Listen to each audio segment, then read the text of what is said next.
আসসালামু আলাইকুম রহমতুল্লাহ। আমরা এখন আছি ঐতিহাসিক চরমোনাই মাদ্রাসা মাঠে।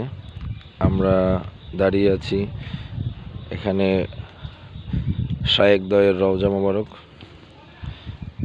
হজরত ফজলুল করিম রহমতুল্লাহ আলাইহি ও হজরত ইসহাক রহমতুল্লাহ আলাইহির কবর মোবারক এখানে। আমরা সকলেই জানি যে কবর সাধারণত একটু নিচু হয়, বাদবাকি এখানে কবরটা অনেক উঁচু। এভাবে আসলে উঁচু করে দেওয়া হয় নাই। অনেকের অনেক ধারণা আছে যে কেন এরকম উঁচু হয়েছে। বাদবাকি সঠিক কথা হলো উল আছে না, ওই পোকার মাটির কারণে এরকম উঁচা। এখানে কোনো ফজিলত বা অন্য কোনো এভাবে জানা নাই যে না কোনো বিশেষ ফজিলত রয়েছে। বাকি ওই পোকার মাটি ঠেলছে, এই জন্য এরকমটা উঁচু।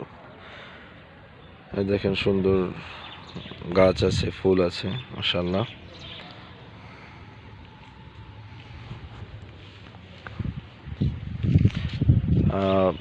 নেম প্লেটগুলো আসলে দেখা যাচ্ছে না নাম। এটা হলো শায়েখ ফজলুল করিম রহমতুল্লাহের কবর, আর ওই পাশের ওইটা হলো শায়েখ ইসহাক রহমতুল্লাহের কবর।